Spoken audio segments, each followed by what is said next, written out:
Bonjour, bonsoir, selon là où vous êtes. Donc, ce soir, j'aimerais encore faire une petite vidéo pour nous donner une idée sur normalement ce que nous devons enseigner à nos enfants. Nous savons que le système éducatif que nous avons, les systèmes éducatifs que nous avons dans les pays, ne sont pas destinés pour pouvoir en réalité euh, développer nos enfants ou bien développer nos capacités bien la créativité qui est en nous, le système éducatif n'est pas destiné pour ça. Le système éducatif est destiné pour former les gens qui vont travailler, qui vont faire un travail, c'est-à-dire que nous rendre capables de pouvoir accomplir certaines tâches.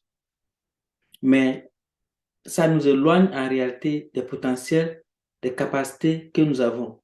Il y a beaucoup de choses que l'on devait apprendre en tant qu'être humain qui n'est pas enseigné dans ces systèmes éducatifs.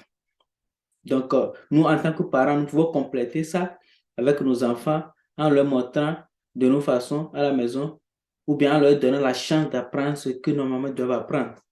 Donc, en résumé, je vais faire une partie des choses que nous devons normalement montrer aux enfants et après tout, je vais aussi, après, je vais faire une autre partie toujours pour continuer. Donc, si c'est votre première fois de me suivre, je suis Emmanuel Animba et vous pouvez vous abonner aussi à notre page et d'essayer de nous suivre aussi pour nous envoyer des messages si vous avez des questions, des choses, des apports. Et comme ça, vous n'allez pas rater lorsque nous aurons une nouvelle vidéo qui va sortir. Vous aurez l'alerte et vous pouvez suivre. Donc, normalement, nous devons montrer à nos enfants comment apprendre en faisant les choses. C'est-à-dire, ils apprennent par la pratique, par l'exercice eux-mêmes. Donc, nous devons leur montrer, les enseigner les idées de succès, les idées qui aident quelqu'un à réussir, à réussir dans la vie, à avoir du succès dans la vie. Donc, ces aptitudes qui doivent conduire une personne à réussir. Comment budgétiser son temps? C'est des choses que nous devons montrer aux enfants. C'est des choses qui ne sont pas enseignées dans les écoles. Comment budgétiser le temps? Nous devons leur montrer et leur faire comprendre que le temps est une des richesses, ou bien est la plus grande richesse, ou bien le plus grand atout de la nature, de la vie. Et donc, ils doivent apprendre à maximiser leur temps, à ne pas perdre le temps, à bien budgétiser leur temps. Et aussi, une chose très importante, nous devons leur montrer comment manger effectivement, proprement.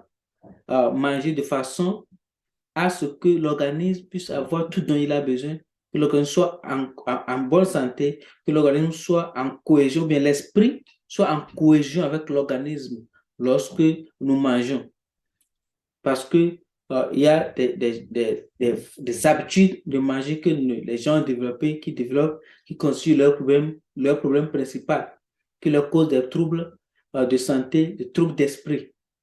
Quand je parle de troubles d'esprit, ce n'est pas qu'il y a un mauvais esprit qui vient les posséder parce qu'ils ont mangé, mais il y a une cohésion de ton esprit, de ton corps avec ton esprit en fonction de la façon dont tu manges, en fonction de la digestion de ton corps, que ton corps subit, ou bien la digestion que ton corps donne des nourritures que tu as mangées. Nous devons aussi leur apprendre qu'il y a un pouvoir dans le sexe, le pouvoir ou bien les capacités du sexe, comment utiliser le sexe et son pouvoir, comment arrêter, transformer l'énergie du sexe en pouvoir, en capacité, en, en, vous savez, lorsque on me dit souvent que les personnes qui ont plus réussi dans la vie, surtout les hommes, les meilleurs leaders mondiaux, sont les gens qui sont hautement sexuels.